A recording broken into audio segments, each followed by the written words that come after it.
꽃에는 유미카, 꽃배달도 유미카의 이음입니다. 오늘도 저희 유미카에 새로운 초대 손님을 모셨습니다. 본인 소개 좀 해주세요. 네, 안녕하세요. 저는 탈북자 동지회 회장을 맡고 있는 서재평입니다.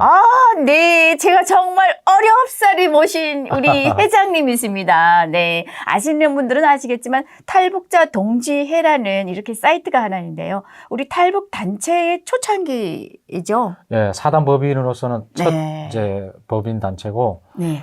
1999년 2월 26일에 이제 사단 법인으로 등록돼서 시작한 단체입니다. 창시자는 첫 설립자는 네. 이제 고 황장엽 선생님이 이제 설립자이시고, 네. 같이 오신 김덕홍 선생님이 예. 이제 일대 회장을 하셨고, 아. 지금까지 이제 제가 이제 6대 정도 됩니다. 6대 회장님이십니다. 네. 제가 우리 회장님을 우리 방송에 모시게 될 줄 정말 꿈에도 생각을 못 했는데요. 아이고. 제가 또 이렇게 초대를 했는데 흔쾌히 오케이 하셔서 네. 예, 나와주셔서 정말 너무 감사드립니다. 아이고, 저도 감사합니다. 그럼 우리 회장님 고향은 어디세요? 저는 함경남도 단천이 고향인데, 아하. 이 단천은 굉장히 이제 그 광물 도시로 네. 굉장히 유명하죠. 그렇죠. 광업 도시이고, 네. 여기 남한에도 교과서에 네. 함경남도 단천이 연아연 네. 마그네사이트로 이름난 고장이라고 그쵸. 나와 있어요. 제일 많이 매장되어 있는 곳이죠, 단천. 그 세계적으로 마그네사이트가 1위 어. 매장량으로 네. 매장되어 있는 곳으로 알려져 있죠. 그러면 또 단천 자랑하면 또 다른 거 할 거 있습니까? 사과. 맛있죠. 사과가 맛있고, 네. 단천의 지선인데 이제 단풍선이라 하는 그쪽으로 가면 허천, 네. 그게 이제 단천에서 출발하는 단풍선이 있습니다. 아. 허천 단천은 사과가 굉장히 이제 맛있고 달고, 네. 그래서 뭐라 그러죠? 어. 평양으로 올라가는 파로 농장, 네네. 농장도 이제 단천에 많이 있습니다. 아. 그다음 이제 바다를 끼고 있어서 단천이 이제 그 성게하고 미역 아하. 또한 이제 맞아요. 아주 이제 맛이 좋기로 유명나 있습니다. 이게 단천 하게 되면은 저희 양강도에서 그래도 가장 가깝다라고 할 수 있는 가깝죠. 곳이 단천이거든요. 네. 사과도 거기서 가져다 먹을 수 있고 바다도 또 그쪽에 있어가지고 맞아요. 해물도 가져다 먹을 수 있는 곳이 네. 단천이라서 저도 여러 번 갔던 기억이 있습니다. 과일도 풍부하고 바다도 끼고 있는 단천에서 살다가 네. 그래도 나름 단천하면 그래도 살기 좋다라는 고장이었는데 어떻게 우리 대한민국까지 오시게 됐습니까? 94년 이전, 그러니까 식량난 나기 전에는 단천이 굉장히 살기 좋은 그렇죠. 곳이었어요. 그런데 네, 이제 맞아요.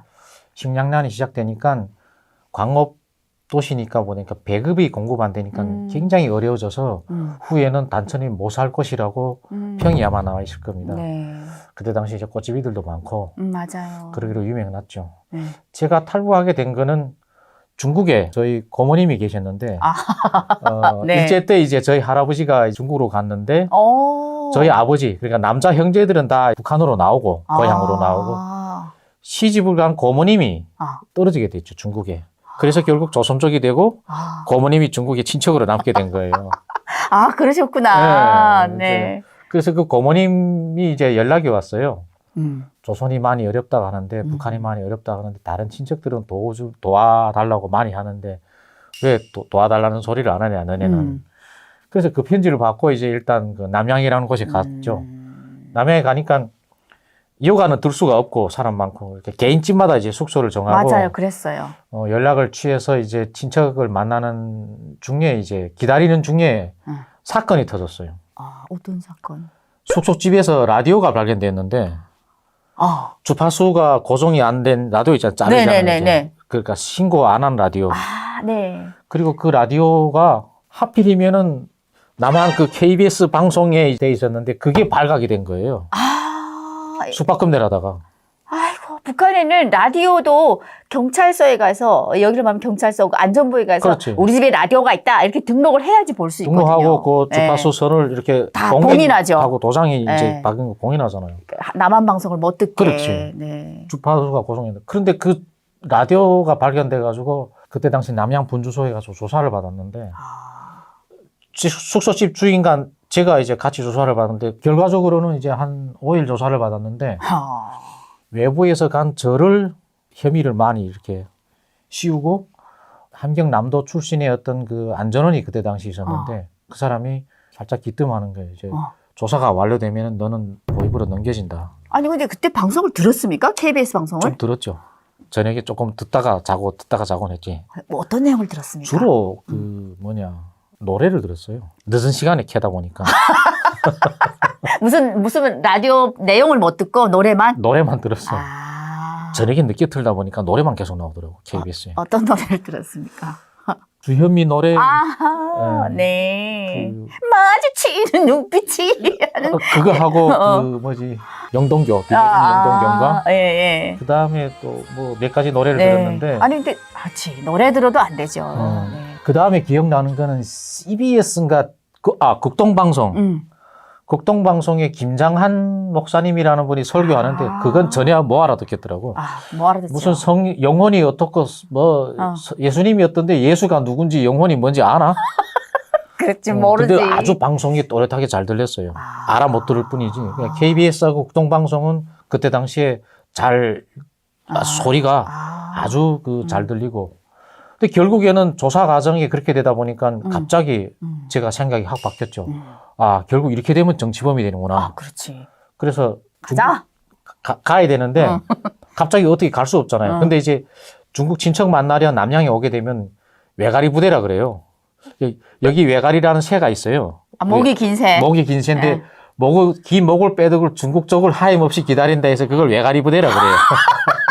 야, 또 그런 또 유행어도 있었네요. 있었어요. 그래서 외가리 부대에 오면은 이제 중국 친척 만나러 온 사람들은 두 부류인데 하나는 중국 친척 만나러 기다리는 사람이 있고 하나는 야 기다리지 말고 얼른 갔다 오라. 우리가 갔다 오게 이렇게 다 국경경비대하고 선 놔줄 테니까 갔다 오면서 돈을 조금 주면 된다. 그래서 그 사람을 찾아가지고 그날 중으로 국경경비대 군인 연결이 돼가지고 또 이제 현금 2,000원 주고 갔다 오면은 각각의 보초 2명이니까 중국 돈으로 300원씩 달래요. 그리고 뭐 이만큼 종이에다 적었어요. 요구하는 거. 전지라 그러죠, 북한에서는. 후레시. 네. 그리고 뭐 술, 이렇게 이만큼 적어서 요거 좀 가져다 달라. 그렇게 해가지고 4월 1일 새벽 한 3시인가 해서 남양 온성교도 있잖아, 남양교도. 그 밑으로 해서 국경을 결국 탈북을 했죠. 그러면 외가리 부대 몇 명이 넘어갔습니까? 남자만 3명, 저까지 포함해서. 그래서 3명이 그렇게 해서 국경을 넘어가지고. 그리고 중국 가서는 각자 저는 고모로 만나러 가고 그 사람들도 그 사람대로 다 헤어졌어요. 각자 길을 갔네. 다 각자 길을 가고 다만 4월 6일 날 한식 날 새벽 3시 여기서 만나자. 장소에서 만나자. 그러고 이제 헤어졌지. 물론 저는 다시 돌아갈 길이 아니라고 생각하고 못 가잖아요. 이제는 그렇죠. 잡히면 안 되니까. 잡히면 안 되고 이제는 온송 보입으로 넘겨지게 된 상황이니까. 근데 참 이제 나머지 두 분의 생각은 어떤지 모르겠는데 그때 굉장히 마음이 야 이렇게 가면 내가 다시 언제 돌아오나. 이렇게 하면 이렇게 해서 떠나는 사람들이 있겠구나 나처럼. 굉장히 슬프더라고요. 그러면 그때 당시 조사받다가 잠깐 내놨는데 풀려났는데. 아니 내놓은 게 아니고 당장에 제가 방송 듣다가 잡힌 게 아니고 방송하고 됐으니까 그 수소집에서 아침 8시까지 분수소 가 조사받고 끝나면 다시 집에 왔다 자고 다음날 아침에 가고 이렇게 이제 안정시켰어요. 현장에서 들킨 게 아니고 단지 라디오만 발견됐으니까 봉인 안 한 라디오. 제가 집주인도 아니고 하니까 그냥 이제 참고인 조사 비슷하게 들은 거 솔직히 다 말하면 다 용서해 준다 해서 열심히 썼지. 뭐 라디오 뭐 들었고 노래는 뭐 들었고. 순진하네. 그러면은 그때 출발할 때가 며칠이었는데 한식 날 만나기로 했어요. 며칠 강조했어요? 4월 1일 날. 2000년 4월 1일 날 새벽에 넘었고 5일 날 한식 날 만나기로 5일 후에 새벽 3시에 약속을 했어요. 그 강변 있잖아요. 그 압록강 뚝에 내려서면 자기네가 3시에 라이터를 3번 깜빡깜빡 할 테니까 우리는 4번 하라든지 이렇게 약속을 했어요. 라이터 불로. 맞아요. 그렇게 합니다. 그렇게 했는데 저는 그 장소에 안 나갔으니까 나머지 두 분은 갔는지 안 갔는지 모르죠. 모르는구나. 그럼 그렇게 해서 고모집까지 무사히 들어갔습니까? 그때는 거긴 다 조선족이잖아요. 그래 이 주소로 부탁하니까 또 이제 주소대로 또 차를 태워주는 조선족이 계셨어요. 그때는 많이 도와줬어요. 여기 이 주소가 여기 고모. 그래서 들어가니까 고모가 계시더라고. 야 고모님이 엄청 깜짝 놀라시지. 놀라죠. 조카가 갑자기 이제 나타났어요. 나타나고 그러니까 한참 붙들고 우시더라고. 그래서 결국 고모님 집에 이제 눌러앉았네. 눌러앉고 중국에 결국은 이제 한국 오기 전까지 1년 한 3개월 아, 1년 동안 그럼 중국에 계셨구나. 그럼요. 그때 당시에 연변에 있었으면 한국 걸 굉장히 많이 봤겠네요. 많이 봤죠. 그리고 특히 그 왕초라는 드라마는 1부부터 몇 부까지는 기억 안 나는데 자지 않고 2박 3일인가 다 봤어요. 와, 네. 저 그 드라마를 보고 전쟁도 나온단 말이에요. 6.25 전쟁도 나오고 일제시기 그리고 전후 이렇게 한국의 어떤 역사적인 사건들이 많이 나오는데 특히 6.25에 대한 부분이 있어서 북한이 먼저 전쟁을 탁 일으키는 장면이 나와요. 그래서 그때는 긴가민가 했죠. 저거는 한국에서 찍은 드라마이니까 마치나 북에서 먼저 그렇지. 남한으로 이제 남침을 일으킨 듯이 저렇게 묘사했구나. 그게 첫 역사에 대한 의문을 품은 시점이었어요. 그 왕초라는 드라마가. 네. 그럼 그 드라마 내용을 보시면서 드라마를 보시면서 그 의미 같은 내용에 대해서 막 검색하거나 물어본 사람은 없었어요? 후에 조선족 교회를 가게 됐어요. 그 조선족 교회에서 한국에서 가끔씩 목사님들이 거기에 이제 선교 비슷하게 와서 오시죠. 설교도 네. 하고 성경 그 공부도 하고 그래서 거기서 한국 목사님을 만나게 됐어요. 한국 목사님을 직접 만나게 됐어요. 직접 만났죠. 직접 만났는데 그때 제 또래가 한 5명 정도 있었어요. 돌아가실 때 작은 종이 한 장씩 주면서 여기다 각자 이제 그 프로필 간단하게만 쓰래. 이름, 생년월일. 그리고 특별한 연락이 없기 전까지는 여기를 대수로 뜨지 말아달라. 그리고 그분은 이제 한국 가고 저희는 거기서 계속 숨어 살았죠. 그럼 그때 당시 처음 지금 한국 사람을 만난 거잖아요. 네, 처음 목사님을. 만났어요. 그때 좀 무슨 생각이 들었어요? 두 가지였어요. 하나는 그 우리가 북한에 있을 때는 사상 교육을 받으면서 거의 다 이제 남조선 반동, 그렇죠. 괴뢰, 네. 간첩, 네. 뭐 90년대 말에는 연변에 국정원 간첩 20만 명이 나와 있다고 소문이 났잖아요. 맞아요. 그래서 항상 연변에 있는 모든 한국 사람은 다 국정원 간첩이다. 그때 당시 맞아요. 안기부 간첩이라고. 맞아요. 그건 인이백에 네, 이제 안기부. 들었어요. 그래서 저도 이제 목사긴 하지만은 간첩일 수도 있다. 그런 경계심 하나. 그런데 이제 그분이 설교하는 과정에 굉장히 이제 그 북한에 대해서 울면서 기도를 하고 하는데 그 기도를 제가 듣고 설교하는 도중에도 북한 얘기만 하면은 고통받는 북한 이민들을 위해서 우리가 정말 눈물로 기도하고 그런 걸 하는 거예요. 그래서 아니 언제 저 남조선 반동들이 우리를 위해서 눈물로 기도한다냐. 거기서 굉장히 이제 갈등이 있었어요. 그렇죠. 눈물은 정말 진심이잖아요. 남조선 이민들이 언제 우리를 위해서 이렇게 기도하고 했나. 우리는 저것들을 왼수인데. 다 타도해서 미지와 그 침략자들을 이제 몰아내고 통일된 한반도에서 이제 사회주의 공산주의 지상낙원을 만들자는 게 이제 목표였는데 저분들은 우리를 위해서 기도하고 눈물로 흘린다고 하니까 굉장히 마음의 갈등과 함께 우리가 뭔가 잘못 알고 있었다. 제가. 그래서 더더욱이 그 목사님이 한 일주일 와 있었는데 많은 질문을 하고 많은 논쟁을 했어요. 어떤 질문을 제일 많이 했어요? 첫째, 저는 6.25였어요. 네. 그 제가 왕초라는 드라마를 봤는데 왕초에서 그 거지들이 청계천 밑에서 이제 돌아다니면서 이제 결국 군대에 나가는데 우리가 북에서는 전쟁 착전에 미주ang 정보국장 알런 델렉스라는 사람이 전선 시찰하고 다 해서 6월 25일 날 전쟁하기로 락착 짓고 가서 그치. 새벽에 일제히 북한을 향해서 공격한 걸로 배웠다. 새벽 4시에. 그렇죠. 근데 여기서는 반대로 지금 6월 10일 새벽에 북한이 이제 공격한 거로 했는데 도대체 어떻게 된 게 아니니까 그 목사님이 그건 북한에서 선전한 건데 그렇죠. 분명히 6월 25일 날 북한군이 전선에 걸쳐서 공격을 했고 1차 몇 시간 안 돼서 부산까지. 강원도 의정부가 다 잃었고 춘천 개성까지 2일 만에 다 밀고 내려왔고 서울을 4일 만에 내줬다 이거예요. 그렇죠. 맞아요. 생각해보라.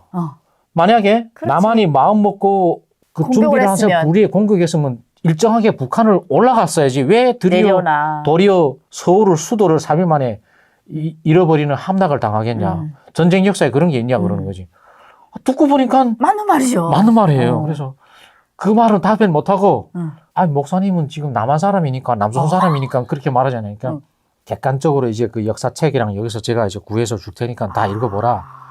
그다음 또 이제 그 3.1 운동에 대한 부분도 이제 그것도 물어보고 그런데 이제 결국에는 그 자리에서 다 인정은 안 했지만은 그분이 돌아가시고 나서 목사님 돌아가시고 계속 고민하죠. 아, 6.25가 그런 사실도 있었구나. 그러니까 뭔가 어쨌든 이거는 객관적으로 우리가 인식을 새롭게 해야 된다는 부분.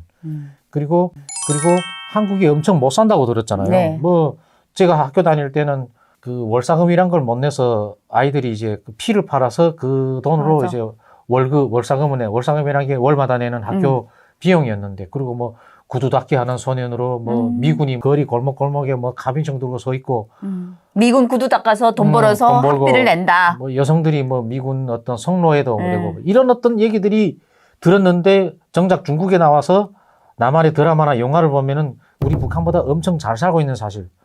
특히 그 조선족 사촌이 형이 한국에 돈 벌려고 갔다가 와가지고 3년 만에 벌어가지고 와서 집 한 채 하고 작은 그 매점을 하는 게, 그리고 지금 중국의 모든 조선족들이 목표가 어떻게 해서나 한국 가가지고 그렇죠. 돈 벌어오는 게 목표라는 거예요. 그 당시에는 그랬죠. 거기서 제가 충격받았어요. 이 헐벗고 굶주리는 남성 선생님들을 해방하는 게 우리 목표였는데 거꾸로 됐구나. 우리가 지금 북한이 옥수수 밥을 못 먹어가지고 그치. 많은 사람들이 이제 굶어 정말 죽는데. 마음 아픈 지금 죽는 그런 현실을 눈뜨고 보고 있는 비참한 현실이잖아요. 이게 어떻게 이렇게 일이 이제 됐냐 하는 그런 거였어요. 또 하나가 6월 15일 날 남북 정상회담이 있었어요. 네. 내가 탈북한 지 2달 만에. 네. 그게 또 한 충격이었어요. 왜요? 아니 지금 남북 정상이 지금 평양에서 만났는데 그걸 보면은 금방에 남북이 어떤 그 큰 어떤 통합이나 과정이 이루어지는 줄 알고, 통일이 된 줄 알고. 얼마 안 돼서 통일이 되면은 난 이거 어떡하지? 중국이 와 있는데. 북한을 탈북했는데 남한도 못 가고 북한도 못 가고 붕 떠가지고 이게 어떻게 되지 하는 그런 고민을 갑자기 하게 됐어요, 그때. 어이없게도. 네, 어이없지. 그리고 그 6.15 정상회담 당시에 김대중 대통령이 탈북자에 대한 발언도 했어요. 그걸 저는 TV로 봤어요. 아, 그래요? 우리 남한에 탈북자들이 와 있다, 지금 수천 명이. 그리고 중국에도 나와 있는데 장차 이 사람들에 대해서도 우리가 문제를 해결해야 된다. 그걸 얘기를 했어요. 그 발언이 나왔어요. 네. 그 문제 해결에 내가 있으니. 네. 이거 근데 어쨌든 진짜 고민 지금 많이 했겠다. 제 3국에 나와 있는 나로서는 중국에 나오는 게 이제 약간 붕 뜬 심정. 그런 심정이었어요. 진짜 많은 갈등을 하게 만들었네. 중국 고모집에 왔던 그 첫 기억이 TV 그 채널이 44기인가 45기인가 맞아요. 말은 모르지만 계속 채널을 돌리면서 특히 그 밤 12시가 지나니까 각 채널마다 외국 영화를 많이 하더라고. 미국 영화도 하고 영국 영화도 하고 호주 영화도 하고.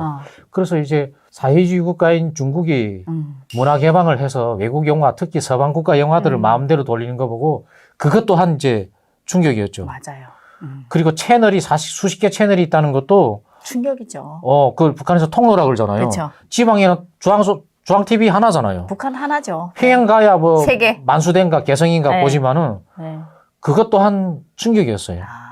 중국에 오면 저와 같은 심정일 거예요. 채널, 전기, 전기. 먹는 그리고 거. 이제 그 식당, 노래방, 카라오케, 광고 이런 것들이 그쵸.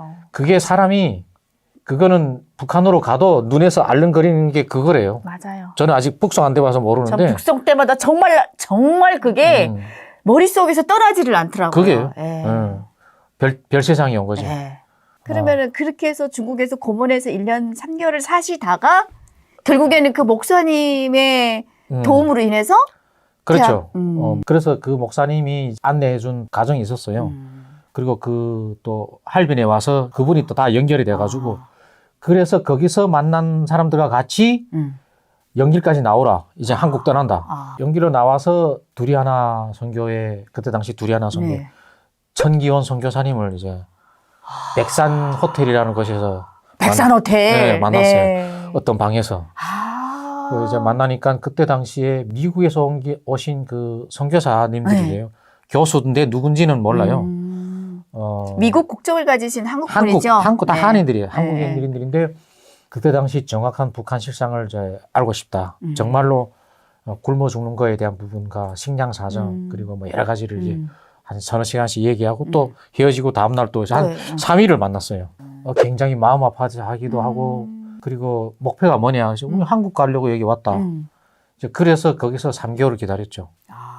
3개월을 기다렸는데 원래는 저처럼 한국 가려고 그 연길에 와서 기다린 연길 주변에서 기다린 사람이 너무 많아서 9월에 출발한다 했거든요. 순서대로 가면은. 그러니까 저 같은 사람이 얼마나 많이 기다렸겠어요. 그쵸. 그런데 제가 순서가 앞당겨졌어. 7월에 출발했단 말이에요. 왜 앞당겨졌겠어요? 글쎄요. 기다리던 사람들이 도중에 많이 잡혀나갔어. 어떡해. 왜 잡혀나갔냐면 그때 당시에 엄청 잡힐 때예요, 그 당시에는. 무슨 일인지 모르겠는데 연변에서 불법 체류자 소탕 작전이라고 아파트를 포위해가지고 몽땅 다 수색. 1층부터 와 수색해가 네. 올라가고 그런 그 북한 말로 말하면 깜빠니야 저도 그렇게 캠페인 잡혔거든요. 비슷하게 소탕 작전이 네. 벌어져가지고 연변 뉴스에 저녁마다 네. 어느 파출소에 탈북자 잡힌 건 나왔어요. 네. 저녁마다 내보냈어. 근데 그 신기한 게 그 식당 주변에는 새빵집들이 굉장히 많았었거든요.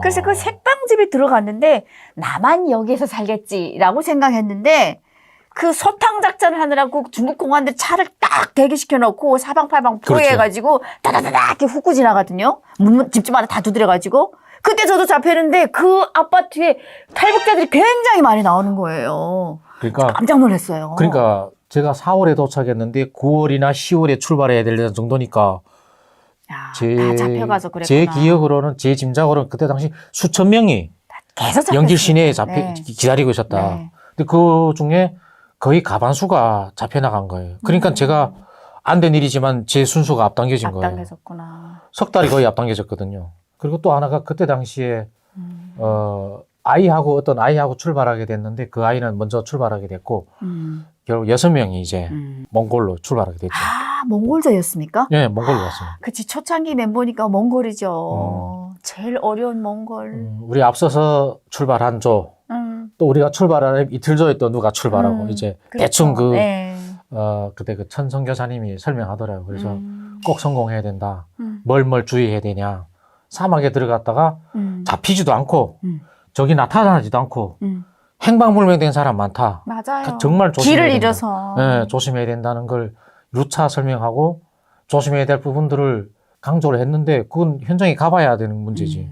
결국에는 영길을 출발해서 알렌이라는 국경도시에 도착했어요. 몽골 국경도시에 도착했는데 가이드는 거기까지만 식사하면서 이제 대충 이제 나가게 되면은 몽골 국경을 왼편에 끼고 이제 수평으로 가다가 한 3시간 걸으면은 90도를 꺾어서 또 3시간 걸으면은 몽골 철조망 나온다. 국경 철조망이 나온다는 거예요. 모양이 어떻게 생기고 중국 쪽으로 한 4-5개가 있고 또 이제 몽골 쪽으로 가면 한 3-4개가 있을 수 있다는 거예요. 모두 9개 내지 7, 8개, 심한 데는 10개도 있으시니까 뜬 철조망을 적어도 7, 8개를 넘어야 된다는 거예요. 그래야 진짜 국경이지 헷갈려서 이제 그 방목지에 낀 철조망을 넘고 나서 몽골 다 넘은 줄 알고 기다려다 잡힌 사람들이 있대. 그러니까 그걸 꼭 명심하래요. 그래서 이제 가이드가 알려준 대로 6명이 이제 출발했죠. 밤새 어느 정도 걸다가 90도를 꺾어서 밤새 걸었는데 국경이 안 나와. 날이 밝았어요. 난감하다. 날이 밝고 조금 있다 나오니까 저 멀리서 차가 왔다 갔다 하는 거야. 순찰차. 그래서 이거 잡히겠구나. 일단은 이제 낮에는 숨어 있자 하고 그 사막에 그냥 상의를 다 벗어서 여름이니까 얼굴만 가렸어요. 근데 문제는 하루 종일 그 밤 사이에 국경을 넘기로 했으니까 가진 물하고 빵을 다 소비해버리고 없어. 버리기도 하고. 어떡하냐. 이제 다 넘었다 생각하고. 그렇죠. 밤 사이에 다 국경을 넘는다고 생각했죠. 야. 근데 하루 종일 물 한 모금 못 먹고 그냥 떼약볕에 이렇게 하고 있으니까 어떡하냐. 이거 뭐 매울 달이었어요. 당장 7월이었어요. 7월 5일인가 6일인가 되거든요. 어떡하니. 이게 물 한 모금 먹고 하루 종일 있으니까 몸이 막 이게 거의 탈진. 그쵸. 6명이 막 그냥 엎대서 소변도 보고 이렇게 일단 저녁 때까지 숨어 있다가 이거 우리가 물 못 먹고 국경을 찾다 나면 탈진한다. 그래서 이제 주변을 이렇게 조금씩 하다 보니까 방목하는 임시 가건물을 만났어요. 집은 비어 있는데 마당 가운데 펌프가 있더라고요. 아하, 다행이다. 그래서 그 펌프를 계속 하니까 거기서 물이 나오는 거예요. 그래서 그 물을 좀 먹고 통옥수수가 창고 같은 데 있더라고요. 그래서 그 가져다가 생옥수수를 그래도 좀 먹으니까 야, 그게 그래도 생옥수수를 먹으니까 굉장히 힘이 나고 물도 마시고 세수도 하고 하니까 또 이제 굉장히 이제 기운 차리게 돼서 다시 걸었어요. 걸다가 여자는 몇 명이었고 남자는 여자 3명, 남자 3명이었어요. 괜찮은 남자 비율이 많아서. 네. 그리고 다 젊은 우리 30대였으니까. 든든하지. 네. 네. 걸다 나니까 생각이 들었어요. 야, 여기서 다시 90도를 꺾어서 가보자. 정말로 90도를 꺾었는데 2시간 만에 철조망이 나왔어. 몽골 철조망. 네. 아니, 중국 철조망. 중국 철조망이 나왔더라고. 그래서 짝대기로 이렇게 철조망을 하고서 또 넘고 또 넘고. 근데 중국 철조망 다 넘고 몽골 철조망이 가까워졌는데 날이 거의 밝았어요. 어떡하냐. 새벽에 푸림됐는데 몽골 철조망 접근하는 순간에 경비 운막이 있잖아요. 이렇게 그 초소가 이렇게 올라가 있는 거. 그 사람들한테 발격이 됐어. 막 그 호각 불고 그 예강탄이란 거 있어요. 예강탄을 쏘는데 계속 우리가 몽골 철조망으로 뚫고 들어오니까 이 사람들이 난리가 난 거예요. 달아나야 되는데 철조망을 계속 들어오니까 그리고 철조망 3개를 넘으면서 뭐 옷이 찢어지고 느낌에 전기불도 바짝바짝 하는 것 같아. 전기가 있구나. 그런데 감전은 안 되고 결국에는 철조망 3개 넘고 몽골 쪽으로 계속 뛰었어요. 30분을 뛰었는지 40분을 뛰었는지 모르겠는데 그제서야 날이 밝았잖아요. 뒤를 돌아보니까 모자가 중국 공안 모자 아니고 이렇게 꽃갈 모자였잖아요. 아, 이게 몽골 군인들이었구나. 중국 공안인 줄 알고 그래서 이제 몽골 군인들한테 잡혔죠. 잡히고 나니까 이 사람들이 막 폭행하더라고. 그래요? 뭐 괘씸하게 달아났다 이거야. 막 발로 차고 뭐 이제 뭐 심하게 맞지는 않고 왜 계속 달아나 이렇게 표현하다. 왜 달아났냐? 왜 이렇게 했냐? 이렇게 표현하더라고. 그래서 거기서 이제 바지 벨트를 다 풀고 가고 이제 바지 개춤 잡고 그리고 이제 뭐 전화를 벨트 치니까 왜 풀었어요? 달아날까봐. 남자들은 벨트 빼고. 그렇게 하고 조금 있다가 수비대 국경 수비대 차가 와가지고 안대를 하고 결국 수비대 본부에 이제 가게 됐어요. 그러면은 중국에서부터 몽골 국경까지 가는데 며칠 동안에? 정확히 3일 밤은 새고 점심 전후로 그 알렌역에 도착했니까 3일 걸렸죠. 국경까지 들어가는데 3일? 네, 알렌이랑 국경 도시 도착하는데 3일 걸렸어요. 그래도 그렇게 오래 걸리진 않았네요. 네. 다행히도. 그렇게 해서 몽골에서 대한민국으로 오신 거네요. 수비대 분위기 가니까 임시 구급하는데 먼저 온 탈북자들이 글 써놓은 게 있더라고. 많죠, 벽에다 낙서. 오늘 며칠 도착했다. 내일 출발한다. 드디어 울란바타르로. 이게 우리가 제대로 왔구나. 일단은 안심하게 됐어요. 거기다 글을 쓰는 거 보고 여기가 제대로 왔구나. 그다음에 이제 거기에서 조금 이제 아픈 사연을 알게 됐어요. 우리보다 이틀 전에 출발한 조가 거기 3명이 와 있었어요. 이제 어른 3명에 애기 1명 3살짜리가 있었는데 그 조에 같이 떠났던 11살짜리 북한 이제 유철민이라는 아이가 몽골 사망해서 세상에. 떼약볕에 이제 사망하는 열사병에 걸려서 사망해서 그 사람들이 굉장히 막 슬픔에 잠겨 있는 거예요. 그렇죠. 일행 중에 아기가. 그래서 저도 놀랐지. 그러니까 지금 다른 일행은 다 살았는데 애만 그 11살짜리 사망해서. 애가 죽었어요. 그래서 결국 그 친구들은 같이 우리가 울란바타르에 왔는데 거기서 어떤 그 사건에 대해서 절차를 거쳐야 되니까 우리는 먼저 출발하고 그 친구들은 남게 됐어요. 울란바타르에 오니까 역에서 한국 대사관 직원이 마중 나왔더라고.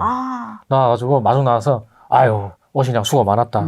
그 대사관 직원과 같이 이렇게 작은 차를 타고 호텔에 들어가서 있었고 그 호텔에 가니까 우리보다 먼저 도착한 3명이 또 다른 방에 있었어요. 그래서 서로 같은 층이었으니까 알게 됐어. 9명. 9명이 6일 만에 빨리 떠났네. 네, 임시 여권이 발급돼가지고 왔어요. 대사관 직원을 처음에 만났을 때는 어떤 느낌이 들었습니까? 그 대사관 직원이 호텔에서 만나서 이제 같이 식사를 하게 됐어요. 하는데 호텔 밖을 나서지 마라. 아직은 그 완전한 대한민국 그 여권을 가진 사람이 아니어서 이 나라도 법이 있고 그러니까 우리가 보호하고 있는 테두리밖에 벗어나면 문제가 된다. 좀 답답하잖아요. 그래도 하루 종일 밖만 내다보는 거예요. 근데 밖에 봤는데 또 하나 희한한 거 봤어. 청량리 무슨 동대문 종로 그 구간을 써놓은 버스가 한국 걸로 쓴 버스가 왔다 갔다 하는 거예요. 어디에? 몽골에? 몽골에. 어머? 왜? 울란바타르에. 그래서 물어봤지. 내가 직원 보고. 저 선생님, 저 우리가 창문을 계속 보다 보니까 한글로 쓴 버스가 계속 다니는데 저게 뭡니까? 하니까 그분이 웃으면서 하는 얘기가 저 버스가 몽골에서 중고로 한국에서 중고로 버스 사는데 지금 노선 버스인 거예요. 그런데 한국에서도 노선 버스였는데 이 한국 제품에 대한 신뢰도 때문에 안 지우는구만. 안 지운 거예요. 그러니까 몽골 사람들이 저 버스가 안전하고 좋다는 것을 그 간접 광고를 하기 위해서 한국에서 쓰던 그 종로에서 청량리 무슨 동대문에서 뭐 어디 저 잠실 이거 하나도 안 지고 그대로 쓰니까 마치 여기가 한국의 어떤 작은 거리를 옮겨 놓은 듯이 그렇게 착각을 했어요. 아, 그러니까 그때 또 한번 한국의 이 중고 버스가 한 나라의 수도에서 저렇게 버섯이 그대로 다니는 걸 보니까 대한민국이 참 굉장히 이제 위용이라 할까? 힘이라 할까? 그렇죠. 자긍심을 나도 모르게 네. 저도 모르게 이게 한국 제품이 저렇구나. 그리고 거기서 한국 로또라는 광고도 있어요. 진짜로? 광고판이 있고 그리고 삼성 광고도 있었고 LG 광고도 있었고 밤에 저희가 그 울란바토르 호텔이 저희가 있던 호텔이 그 수도에서 중심위에 있었어요. 정말 그때는 가보지 못한 이제 며칠 있으면 가게 되지만은 대한민국 남한이 정말 발전했구나 하는 것을 그때 또 이제 느꼈었죠. 막 더 부풀죠. 빨리 가고 싶어서. 뭐 하루 1시간 선생님 보고 언제 갑니까? 그러니까 기다리자. 며칠 있어야 된다. 또 갔는데 며칠이니까 아니 선생님 언제 가시게 됩니까? 이렇게 서로가 가긴 갑니까? 이제 절차가 있지 않냐. 여권을 발급해야 되고 나오는 시간이 있고 하니 기다리다. 근데 드디어 어느 날 여권 이만큼 들고 왔어요. 야 오늘 출발하는구나. 그러면서 이제 한 사람 주면서 이제 여권을 직접 받았어요? 받았지. 그래서 자기 걸 다 알고 있으라는 거예요. 진짜로? 오, 이렇게 다 안고 특이한 있고. 케이스네. 그리고 이제 자기가 같이 나가는데 울란바토르 공항에 나가게 되면은 두 가지를 조심해야 되는데 하나는 공항에 나가게 되면 북한 사람들이 나와 있다는 거예요. 그래서 북한 사람들이 왜 나와 있을까 하니까 여러 가지 이유로 북한 사람들 나와 있는데 그 사람들이 뭔가 줄 수도 있다. 주고 그냥 아무 말 하지 말고 그냥 받고 그냥 지나가라 그러는 거예요.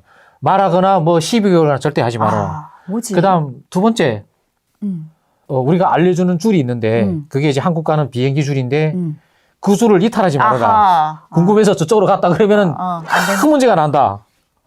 그래서 이제 그 차를 타고 이제 갔어요. 이제 그 선생이 이제 대사관 직원이 저 비행기가 이제 대한항공이라는 비행기 저 줄인데 조금 있다가 이제 자연스럽게 따라오래. 무리져 다니지 말고. 이제 그 서성이다가 이제 줄 설 때 이제 그 앉아 있다가 이제 자연스럽게 갔지. 그런데 가는 도중에 김일성 빼지도 않은 사람들. 뺐지. 북한 말로 초성하다는 사람 한복 입은 여성 2명하고 남자 2명이 나와서 이거 그 홍보지를 나눠준데 뭐 하는 거. 북한 식당 홍보를 하는 거예요. 그때 당시에. 우리 식당으로 오시래요. 이거 오시라고. 그래서 보니까 그때 북한 식당에는 남한 그 관광객들이 자유롭게 다닐 때예요. 그러니까 그 식당 홍보하느라고 이 사람들이 나와 있었어. 근데 만약에 우리가 또 거기서 나가 필요 없어. 뭐 격동해가지고 뭐 찍거나 그러면은 또 불상사가 생기니까 그걸 조심하라는 얘기였고 또 이제 그렇지 격동될 수 있지. 그래도 그 울란바토르가 국제공항이니까 다른 줄과 서 있으면 안 되잖아요. 그렇지. 정확히 자기 줄이가 서 있으라는 거였어요. 그래서 이제 그 자기 줄이가 서 있었고 근데 그때 조금 이제 민망했던 것은 철조망을 넘을 때 바지가 찢어진 바지가 그대로 있었어요. 근데 바지를 안 줬어요? 근데 대사관에서 나와서 보고 이렇게 바지를 보더만 그 괜찮대. 여기 일부러 찢으니까. 그래서 이제 나갈 때 이제 한 손으로 막고 이렇게 찢어진 것도 막고 가는데 누구도 내 바지가 찢어진 건 관심을 안 가죠. 없지. 떨리는 마음으로 이제 출국 심사대에 서서 별 뭐 없이 다 도장 찍고. 그러면 그때 당시에 지금 한국 여권을 지금 개개인 손에 다 쥔 거잖아요. 저희 때는 안 그랬거든요. 한 사람의 통으로 가지고 있었거든요. 그래서 저희는 본 적이 없어요. 근데 그럼 여권을 봤을 때 자세히 보지는 않았어요? 사진하고 여권이 어떻게 생긴 것만 봤지. 이런 게 대한민국 여권이구나. 여권이라는 거는 알았습니까? 여권을 주니까. 한국 여권에 파란색에 대한민국 국장인가 뭐 비슷한 거 찍은 거 있잖아. 그렇게 하고 이게 여권이구나. 근데 그다 분명히 단수 여권인가 무슨 이게 일회 여권이다. 그리고 사진 그때 사진 다 찍었으니까. 왜냐면 북한 사람들 치고 자기가 여권 있는 사람 없잖아요. 없지. 네. 그러니까 처음 이렇게 대한민국 여권을 받았을 때 신기하지 않았나 싶어서. 굉장히 신기했던 게 여권은 어쨌든 대한민국의 주민 또는 그 나라의 어떤 국민이라는 걸 표현하는 그렇죠. 수단이잖아요. 네. 그래서 지금 한국에 도착하진 않았어도 난 이미 대한민국 국민이 주민이 됐구나. 한국 가는 게 맞구나. 그리고 한국 정부의 보호가 시작되었다는 것을 느끼는 그런 안심이 시작이죠. 그리고 또 하나가 비행기 다 올랐어요. 밥을 주잖아요. 기내식 주는 데다 받아 먹었어. 근데 옆에 사람이 맥주를 마시는 거야. 아, 근데 맥주를 마시고 싶잖아요. 그렇지. 그런데 저 맥주는 돈 주고 사는 줄 알았어. 그렇지. 모르지, 북한 사람들은. 근데 뒤에 있는 다혈질적인 사람이 아니었어. 우리 조에 북한 사람이. 네, 옆에 사람 보고 물어봤어. 아, 이거 맥주를 좀 먹고 싶은데 어떻게 어디 먹을 수 먹냐? 있냐? 돈 내야 되니까. 아, 이건 무료다. 와, 무료다 소리가 더 빵치지. 그 앞에 있는 나보고 맥주 무료라니까 저 아가씨한테 달라 그러면 준다 이거야. 그래가지고 제 기회는 3개를 마신 것 같아. 어땠습니까? 와, 맥주 맛이? 마시니까 응. 아, 이게 비행기를 난생 처음 탔는데 그 비행기 안에서 밥도 공짜고 맥주도 공짜고 별 신기한 체험 다 하는구나. 그렇죠. 태어나서 신기하지. 이런 체험을 하는구나. 대한민국 가는 게 이렇게 행복하구나. 그리고 비행기 딱 날면서 만감이 교차하죠. 눈을 딱 감으니까 두만강 살얼음을 낀 걸 넘는 그런 순간. 그리고 중국에서 공안을 만나면은 이제 저도 모르게 굉장히 두근두근하고 했던 것들, 어떤 순간에 잡힐 뻔했던 것들, 그런 게 이제 순간순간 이렇게 떠오르고, 그래도 나는 결국에는 대한민국으로 가게 됐구나. 이제 도착하게 되면 어떤 광경이 펼쳐질지 이렇게 그렇죠. 막 예, 기대되고, 네. 정말 이제 꿈과 같은 그런 심정이었어요. 맞아요. 네. 비행기가 이렇게 둥실둥실 뜨잖아요. 정말 그 마음 또한 이제 그 하늘을 나는 듯이 둥실둥실 떴어요. 맞아요. 그건 아마 누구나 다 똑같은 심정일 그렇죠. 거예요. 네. 그때 당시에 몇 년도에 도착하신 거예요? 2001년 7월 20 아마 3일쯤 될 거예요. 2001년 7월. 23일. 북송됐습니다. 엄청 그때 더울 당시에. 북송됐어요? 그렇죠. 그때 당시에 2000년도부터 2003년, 4년 당시에 굉장히 많은 사람들이 북송이 됐는데 그렇죠. 그 북송된 친구들 중에서도 한국 가기 위해서 북송된 사람들이 그렇게 많았습니다. 그때는 막 단체로 가려고 네. 잡혔어가지고 네. 30명조, 50명조, 막 60명조 이렇게 들어왔었거든요.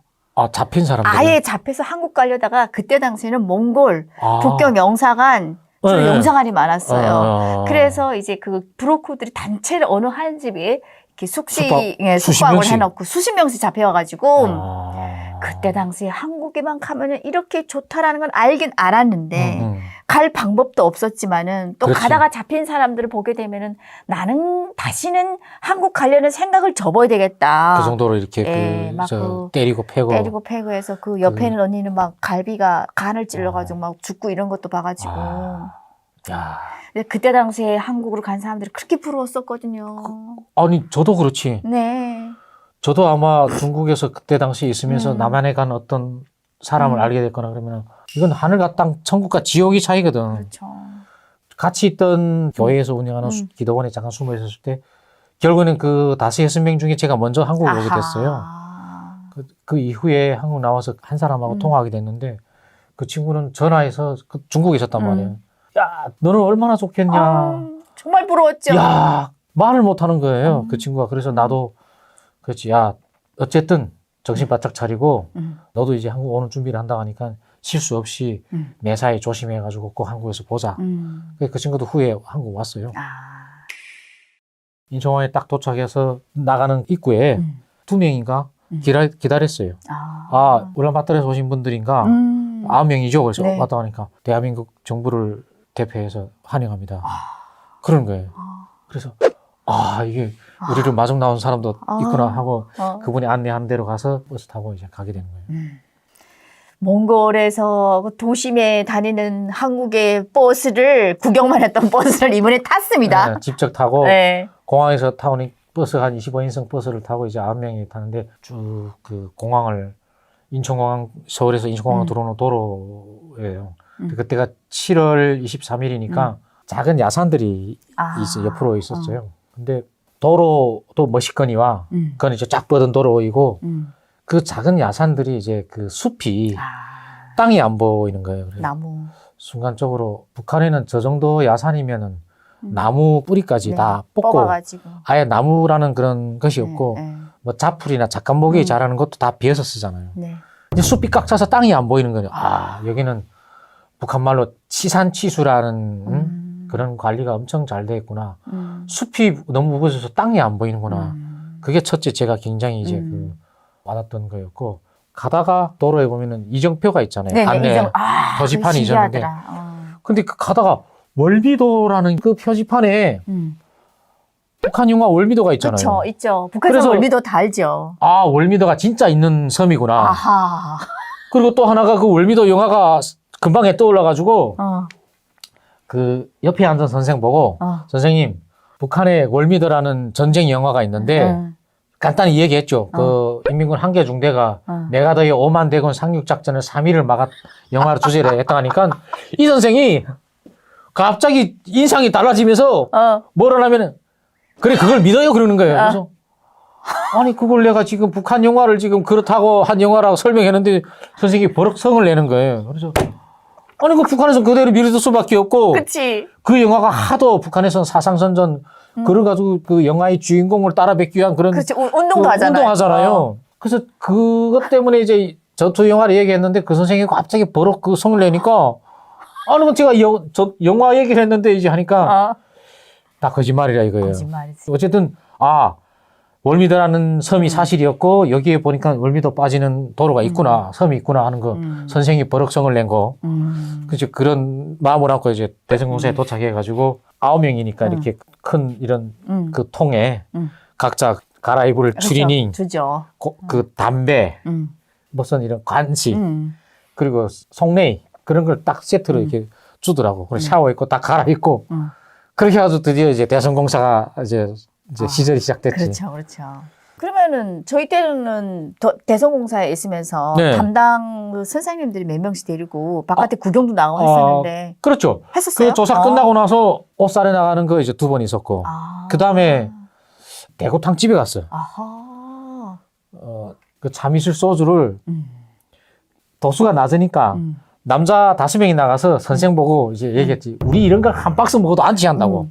웬걸 한 3병 먹었는데 다들 이제 혀꼬부라진 소리 하니까 들으면서 웃기네. 얘들 뭐 자기네는 북한에서 센 술을 마신다. 이래가 뭐 한 박스 깼다 놓고 마셔도 뭐 안 취한다더만 뭐 3병 마시니까 다 헬렐레 한다고.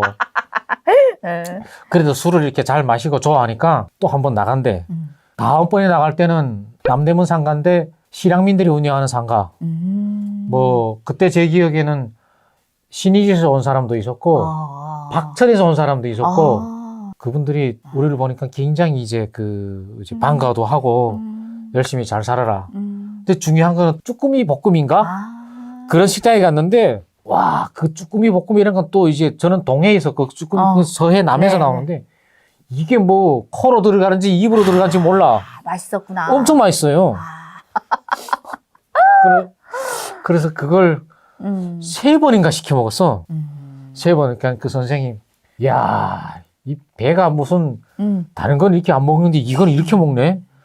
근데 북한에는 쭈꾸미가 동해 쪽에는 없었어요? 동해는 쭈꾸미가 없죠. 여기서 낙지. 낙지. 네, 그런 종류. 그 낙지 외에는 다른 이제 쭈꾸미 종류는 없어요. 없었구나. 동해는 쭈꾸미가 없어요. 저희는 바닷가에서 안 사니까 아예 모르죠. 아예 모르죠. 여기서 오징어로 하는 낙지. 낙지. 네, 그런 종류. 그 낙지 외에는 다른 쭈꾸미 종류는 없어요. 없었구나. 동해는 쭈꾸미가 없어요. 저희는 바닷가에서 안 사니까 아예 모르죠. 아예 모르죠. 동해에서 나는 거는 낙지, 북한에서 오징어, 그다음에 이제 이면수, 뭐 청어, 한때는 정어리도 많이 나오고, 맞아. 그리고 이제 문어, 성게, 북한에서 생복이라 하는 생복하고 해삼 그런 것들. 근데 그런 것들은 귀하고 보통 이제 오징어하고 청어하고 이면수는 이제 계절에 따라서 그렇죠. 조금 이제 좀 생기면 먹는 해물이었는데 쭈꾸미는 처음 먹고 통통하고 얼마나 맛있어요.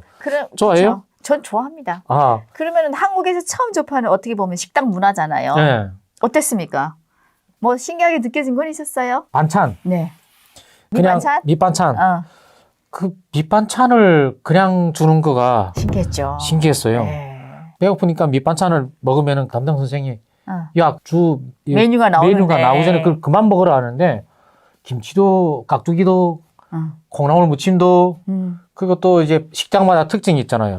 쭈꾸미 식당에 갔을 때는 그 해초 무침 같은 거 그것도 한 맛있더라고요. 네. 먼저 나오는 그 반찬들도 역시 새로운 거였어요. 북한에는 김치 하나도 다 돈이잖아요. 다 돈 주고 사 먹어야 돼요. 나오지도 안 나오는데 안 그거 나오니까 시켜야 나오잖아요. 그렇죠. 그것도 돈 주고 사야지 돈 주고 나오는 거죠. 네. 그러니까 예를 들어서 냉면집에 가면은 냉면 하나 딱 나오는 그렇지. 거예요. 거기다 응. 김치 주세요 하면 그 김치를 돈 김치 받는 거고. 받잖아요. 어. 무료가 없는데 어. 오히려 자본주의 사회에 남한이 오니까 식당에 그 주메뉴 나머지 기타는 이제 무료로 제공되는 부분도 또한 네. 새롭게 적응하고 이제 그 신기할 정도로 네. 맞아요. 식당 문화가 이런 거였구나. 네. 그게 북한에는 먹을 게 부족하다 보니까 만약에 그거를 서비스로 그냥 준다라 하면은 아 식당이 끝도 없이 나와야 돼요. 끝도 계속 없고 아마 달라고 하죠. 주메뉴는 조금 시키고 이쪽 반찬 그치. 밑반찬을 엄청 소비를 할 그렇죠. 수도 있고, 또 이제 저도 같은 남자니까 아마 이렇게 주메뉴는 비싸니까 요걸 100원짜리 시켜놓고 그 그치. 밑반찬 가지고도 충분히 이제 술안주 되니까 그걸로 아마 이제 소비하니까 그렇지. 식당 입장에서는 네, 손해죠. 손해 날 수도 있다. 인정할 수 있는 네, 부분이에요. 네. 그러면 그렇게 식당 뭐 체험도 해보시고 하시다가 하나원에 가서는 어떤 체험했습니까? 하나원에서는 농촌에 갔어요. 마을회관에서 샀어요. 아 진짜로? 네. 오. 마을회관에서 샀는데 버스는 지방국도에서 내리고 그 마을회관까지 걸어 올라갔는데 옆에가 밭이었어요. 이런 농작물 심는 밭인데 시멘트 포장이 돼 있는 거예요. 네. 그래서 한국에 와서 시골길은 처음 가잖아요. 네. 야, 우리 같은 기수생끼리 야, 이게 남한은 농사 짓는 그 길도 다 콘크리트 포장으로 돼 있구나. 그게 놀랍죠. 엄청 놀라운 거예요. 작은 도로가 다 그 시멘트 포장으로 돼 있고 끝까지 갔었는데 그 마을 해관 끝자락에 있었는데 산 밑이었어요. 거기까지 다 시멘트 포장이 돼 있어요. 놀랄만하지. 그게 저도 이제 단천은 그때까지도 포장도로가 하나도 없고 지금도 포장도로는 아닙니다. 시내 네. 끝에서 끝까지 한 4km 구간이 시내 안에만 시멘트 포장인데 네, 저희도 막 그래요. 깨져가지고 네. 뭐 도로가 엉망이죠. 그런데 남한은 시골의 작은 도로뿐 아니라 포전, 논두렁까지 다 시멘트로 포장이 돼 있는 게 이거는 아마 북한 농민들이 보면은 우리가 그 선전을 해도 알려줘도 농민들이 믿지 않을 겁니다. 안 믿죠. 와서 그 시멘트 도로를 밟아보기 전까지는 안 믿죠. 믿지 않을 겁니다. 네. 뭐 시골길에 왜 시멘트 포장을 왜 하냐? 그거 왜 해야 되는데 하고. 시멘트가 안 남아도냐? 그리고 거기를 왜 포장하냐? 흙길을 거기는 포장할 필요도 없는데 아마 농민들은 믿지 않을 겁니다. 그럼요. 그리고 또 하나가 마을 회관인데 냉장고가 한 서너 개 있고 마을 회관에서 밥을 우리가 해서 저녁을 먹었는데 상을 쫙 차렸는데 삼겹살 굽고 제육볶음하고 무침하고 했는데 그냥 상이 진수성찬이에요. 어르신들이 우리 온다고 마을 분회하고 같이 차렸어요. 그리고 술 맥주 쫙 차려놓고 마을회관에서 박수 쳐주고 그래서 근데 또 하나가 저 어르신은 아마 한 나이가 어떻게 됐을까 했어요. 근데 궁금하지. 제가 보기에는 한 60 됐을까 말까 했는데 물어보니까 80이 넘었대요. 야, 그 진짜 그 나이가 충격이었습니다. 저희는. 그 다음에 마을 청년회장이 이렇게 또 인사말을 하는데 청년회장이 왜 50 넘은 사람이 청년회장이 60 다 되는 것 같아. 그래서 다시 이제 자세히 앉은 다음에 아니 저 회장님 혹시 여기 청년은 몇 살까지 청년인가?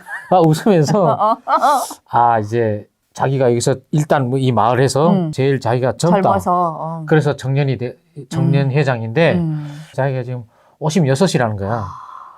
그럼 그제 이거 북한에서 몇 년 있으면 14보상 은퇴인데 여긴 청년이 50대가 청년이구나. 그리고 마을에 이제 물론 청년이 없는 것도 이유가 있겠지만은 남한의 보통의 마을에 이제 50 넘은 거는 나이가 많은데 속하지 않고 청년에 속하는구나. 그리고 또 80 넘은 할아버지가 제 눈에 60 좌우로 보이는 것도 역시 또 이제 이 남한의 어떤 삶의 수준이라든가 그렇지. 환경을 볼 수 있는 하나의 어떤 맞아. 보이는 거거든요.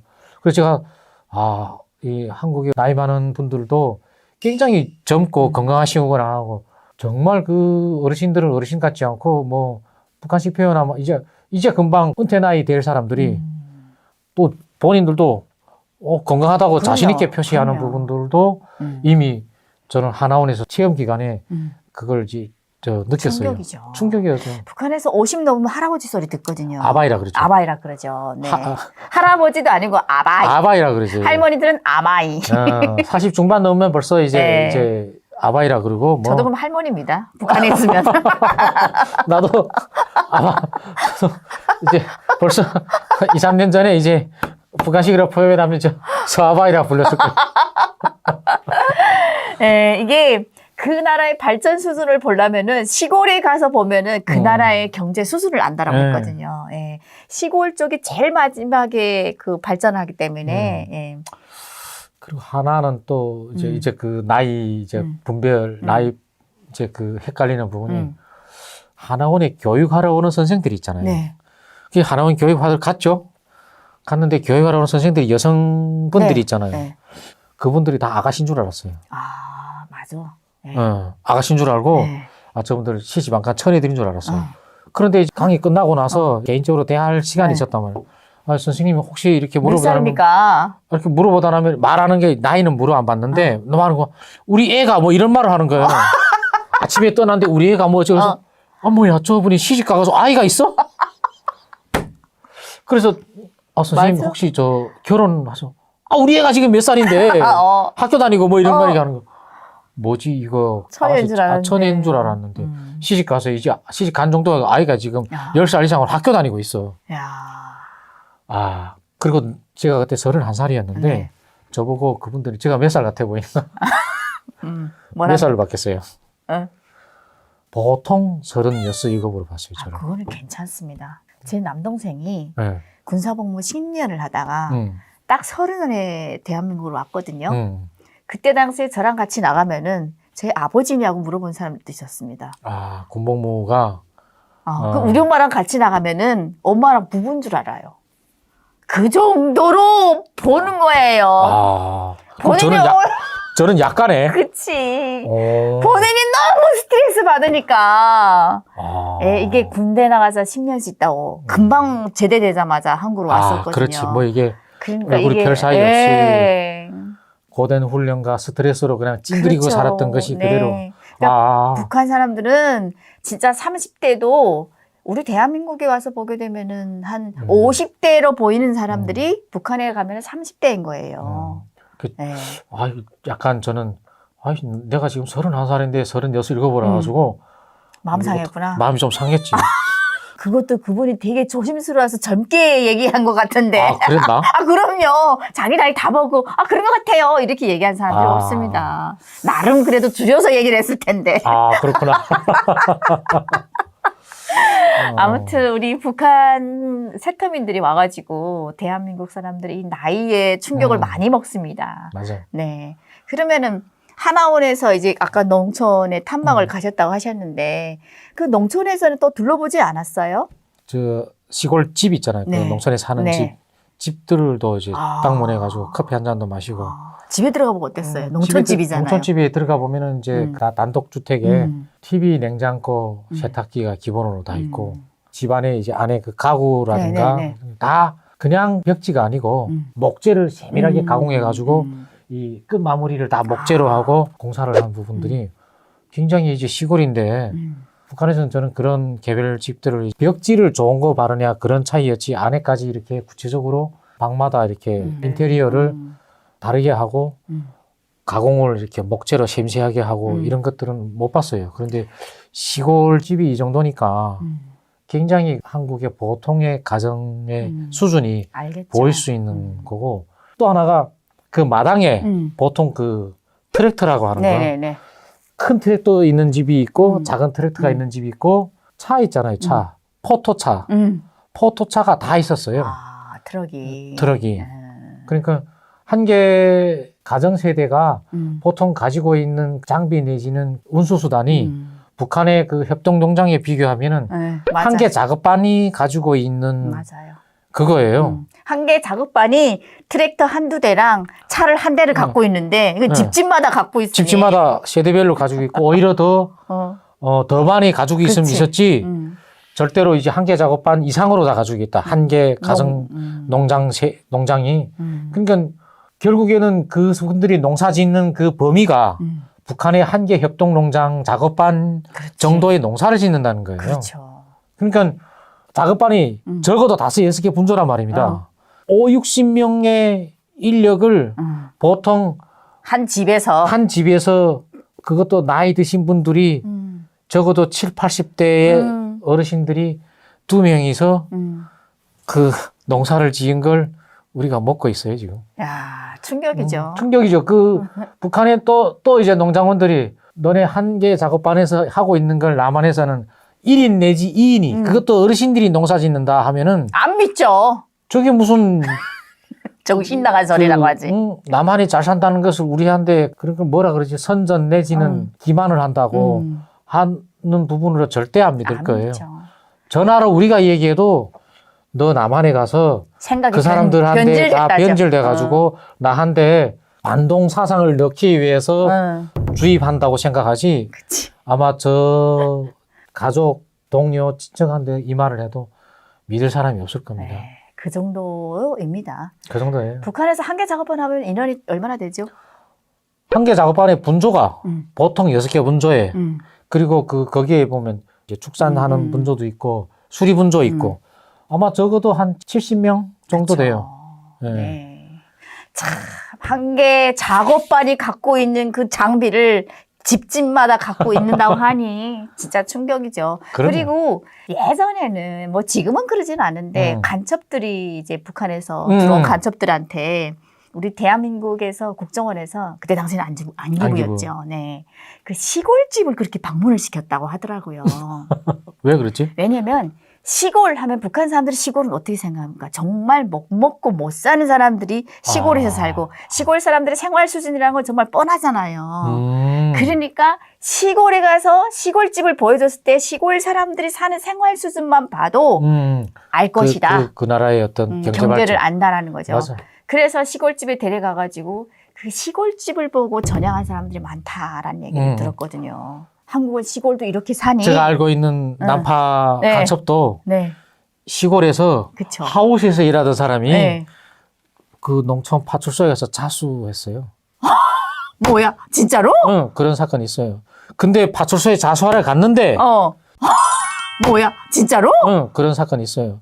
근데 파출소에 자수하러 갔는데 그 파출소에서 약간 정신이 잘못된 사람이다. 그래서 돌려보냈고 또 갔는데 또 돌려보냈어. 그래서 3번째로 갔어. 내가 정말 북에서 온 간첩이다. 그래서 그 사람이 결국에는 서울로 이송이 됐는데 그 사람이 그 하우스에서 일했어. 그러니까 한국에 난파간첩으로 들어와가지고 지방에 경상도의 어느 시골에 가서 하우스에서 농민으로 위장해서 일을 했어. 근데 그걸 보고 그 사람이 거기서 이제 정신적으로 심리적으로 동요가 생겨서 그렇지. 자기가 직접 농사를 지으면서 보니까 이게 이길 수 있는 상황이 아니야. 자기가 간첩 교육받고 간첩으로서 철두철미 준비해가지고 온 사람인데 자신감이 있어야 되잖아. 와서 보니까 시골에서 일해보니까 이거는 이젠 이미 게임이 끝난 거니까 내가 여기서 아무리 뭐 간첩질을 해도 뭐 자신이 없다. 그러니까 거기서 사회적 동요가 생겨서 한 달인가 일하고 그 파출소에 갔는데 파출소에서 한 달이라고 자수했는데 시골에서 온 간첩이 시골에서 무슨 간첩이 일하겠냐 하는 그 의심도 있었거니와 또 이제 무슨 이유로 그런지 돌려보낸 거예요. 돌려보내다가 이제 드디어 이제 3번째 만에 내가 정말 간첩이 맞다. 이런 절차로 해서 내가 간첩 맞다 하니까 그래서 이제 와서 조사해가지고 맞고 그 사람 덕분에 이후에 여러 가지 사건들이 해결된 걸로 그래 알고 있어요. 어쨌든 시골 하우스에 일하던 간첩이 정말로 사상적 동요를 일으켜가지고 그런 사건이 있었다고. 그렇죠. 시골의 생활 수준이 이 정도니 뭐 게임은 끝났다. 끝났죠. 북한이 한국을 이길 수가 없다. 뭐 지금 북한에서 김정은 정권도 지금 시골의 어떤 모범 이제 그 시범 사례를 해놓고 겉으로 이제 북한 뉴스에서 보도에서 내보내는데 그 집가 지금 현재 농촌에서 우리 남한의 농촌에서 제일 그냥 리모델을 안 하고 10년 전, 20년 전에 리모델 집하고 비교해도 서로 바꿔서 하루씩 밤씩 자게 해봐요. 그럼 여기 있는 농촌에 계시던 우리 남한의 농민들은 거기 가서 야 잠이 안 오더라.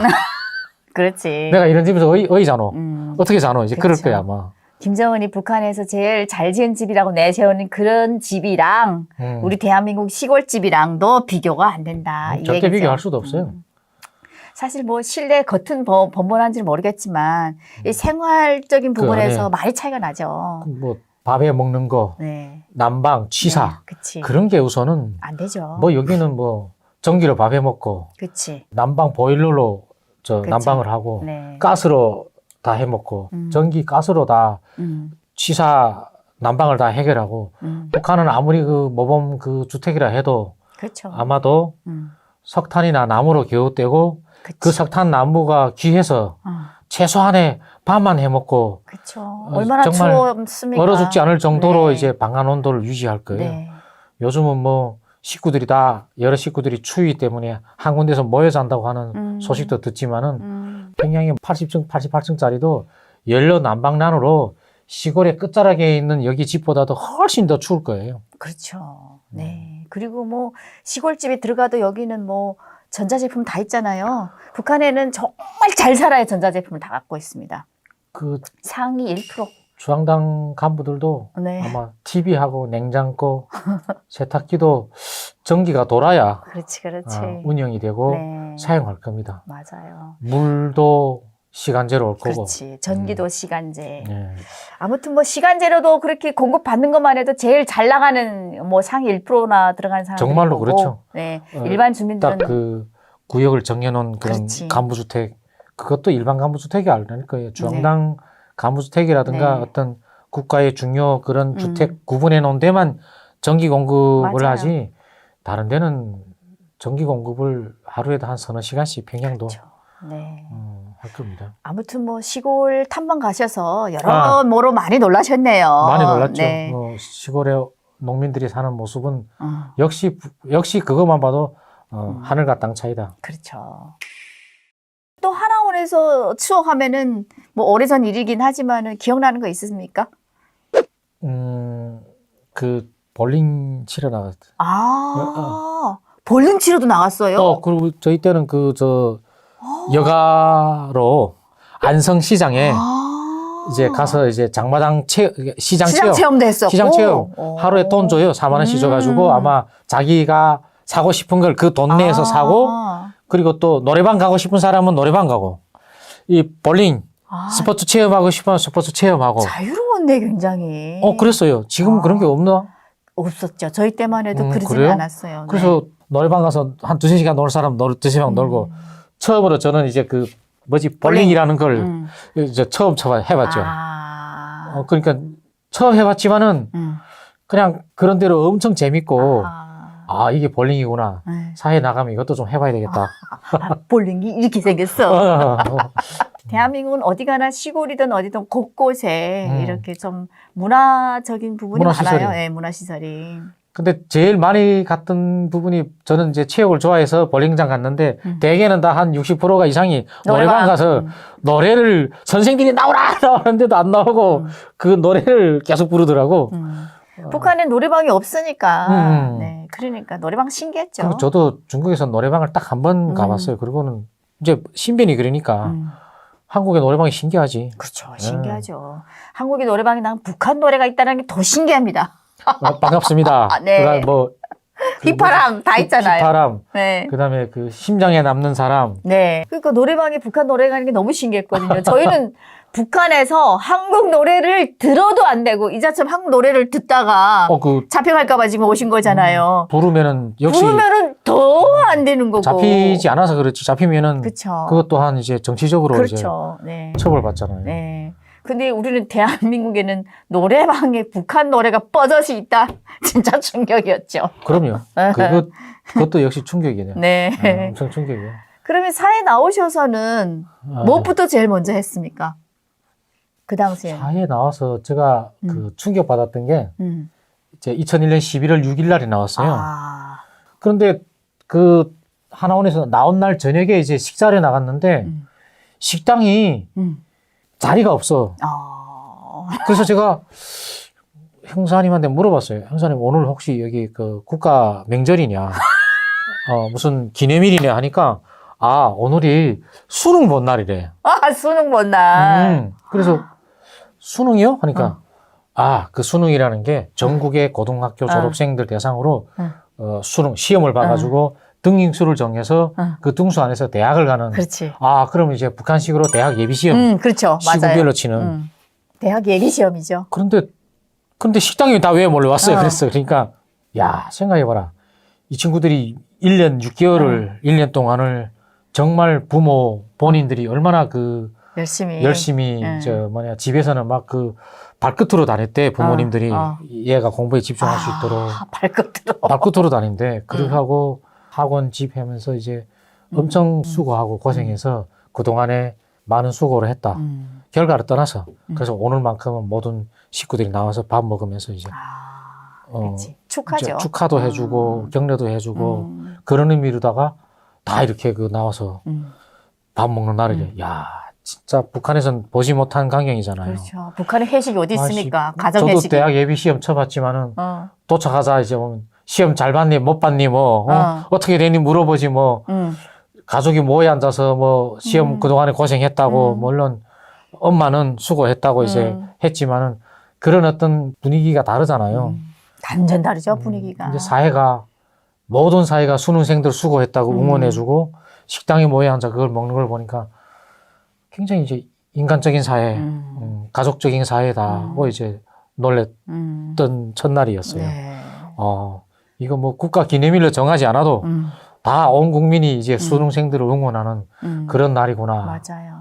그걸 또 이제 체험한 날이었지. 사실 북한에서는 아이들이 미래라고 하지만은 진짜 미래로 생각하는 우리 대한민국 같은 애예요. 오히려 북한이 수령 체제를 유지하기 위해서 사상적 요구만 하지 정말로 미래 청년들, 미래 아이들을 위해서 그들이 원하는 희망을 키워주는 건 아니에요. 아니죠. 네. 아이들을 다 자기의 어떤 특정 노예로 만들기 위해서 하는 것이지 여기서처럼 자기의 개개인의 미래의 희망을 목표를 이루기 위해서 사회가 더더욱이 이제 아이들을 위한 사회로 제가 월사금 얘기했지만은 남한이 지금 점점 가면서 이제 초등학교, 중학교, 고등학교까지 다 무료죠. 네. 북한에서는 자본주의 사회에 대한 그런 계급 교양 때문에 여전히 안 좋은. 그렇죠. 그러니까 아마도 우리 남한의 국민들이 살고 저처럼 탈북에 온 사람들이 사는 삶은 북한 사람들이 꼭 알아야 돼요. 알아야 됩니다. 대한민국의 아이들이 무료로 공부한다 하면은 북한 사람 역시 또 말도 안 되는 소리 한다고 그래요. 말로는 북한은 11년제 무료 의무 교육이라고 하지만 지금 12년 됐지만 한국처럼 학교에서 무상급식 해주고 무상 공급, 무상으로 교육해주고 밥을 아주 질 좋은 밥을 공급한다 그러면은 지금 그럼 평양에서도 못하는 거 아니에요? 못하죠. 우유 달랑 하나 줄게 빵 우유만 주는데 그것도 특정 학교에만. 남한의 모든 학교, 초등학교, 중학교, 고등학교에서 급식을 무상으로 준다 그러면은 아마 그것 또한 절대로 믿지 않을 선전이라 하지. 이제 그 심리작전이라고 할 겁니다. 오랜만에 듣는다. 심리작전.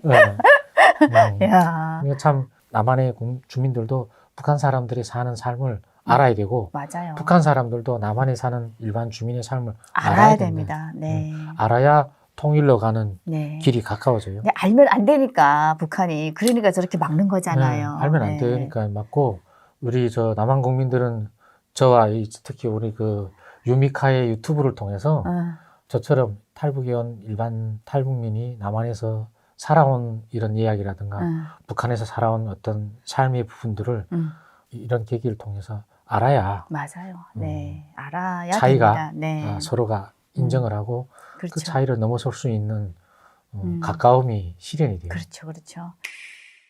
또 다른 체험은 있었어요?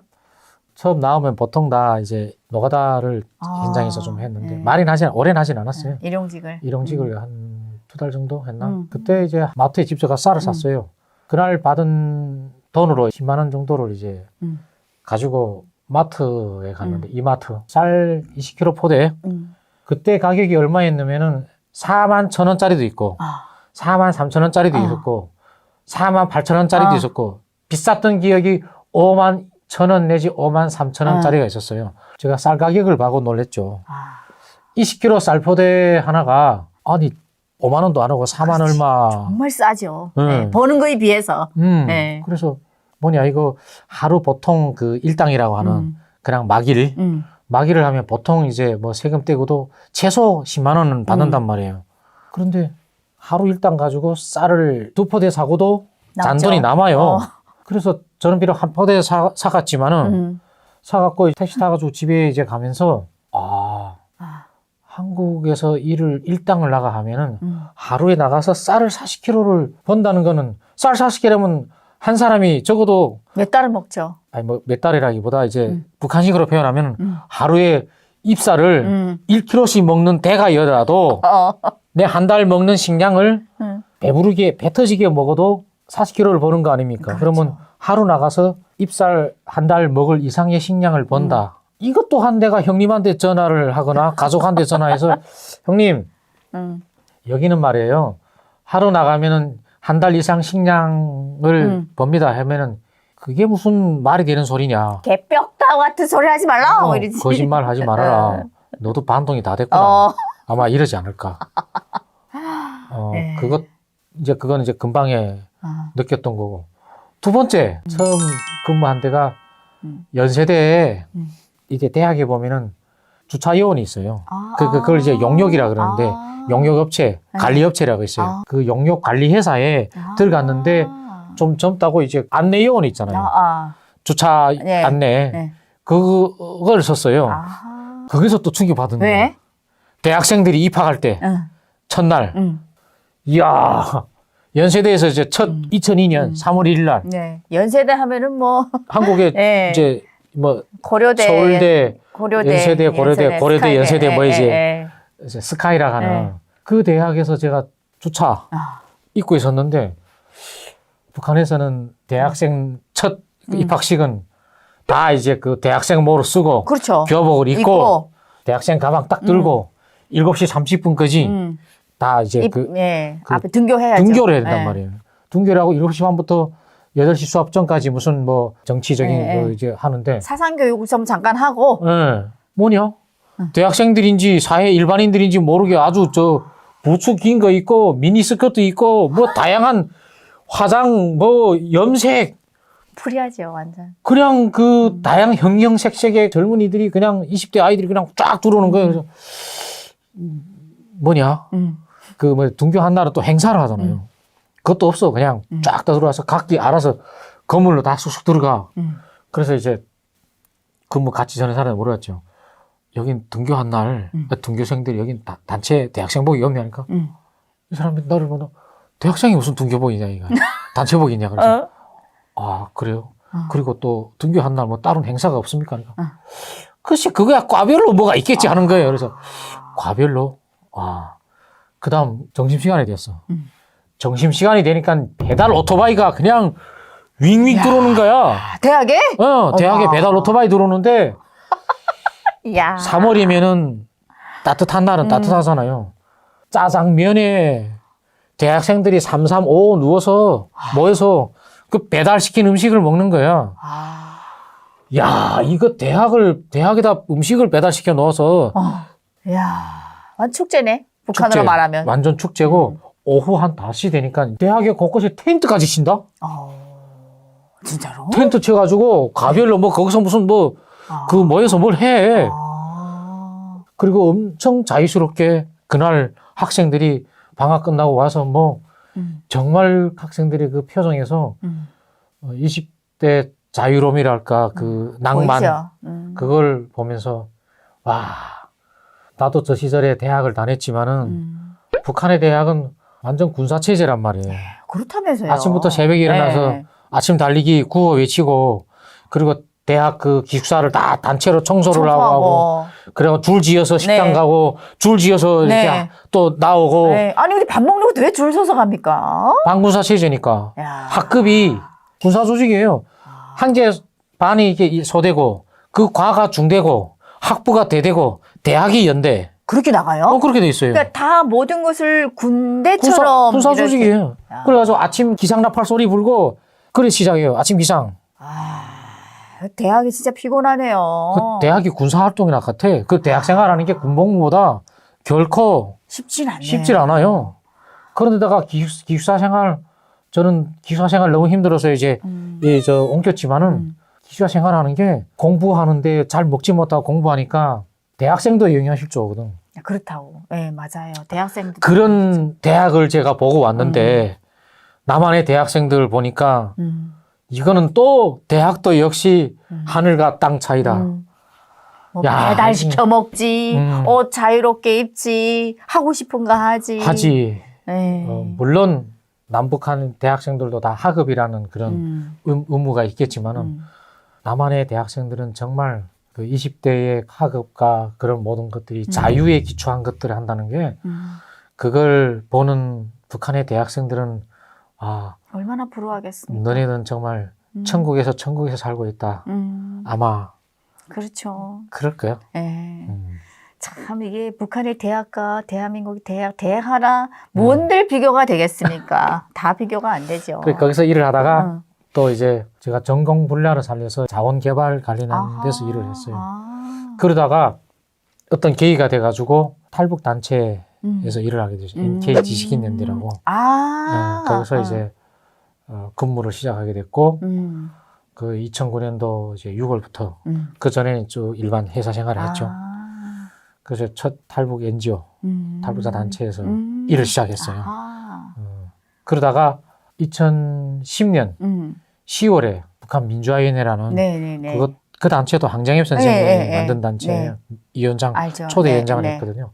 거기서 이제 사무국장으로 근무하게 됐고 거기서 5년 근무를 하다가 2016년에 탈북자 동지회로 또 이제 근무를 하게 됐어요. 사무국장으로 근무를 하다가 2021년 년도에 이제 회장으로 이제 선출돼서 탈북자 동지회 회장으로. 네, 그래서 이제 지금 탈북자 동지회를 맡고 있는데 사실 탈북자 동지회는 1999년 2월 26일에 이제 첫 창립일을 맞으며 동시에 이제 통일부 사단법인으로 첫 등록된 탈북 단체예요.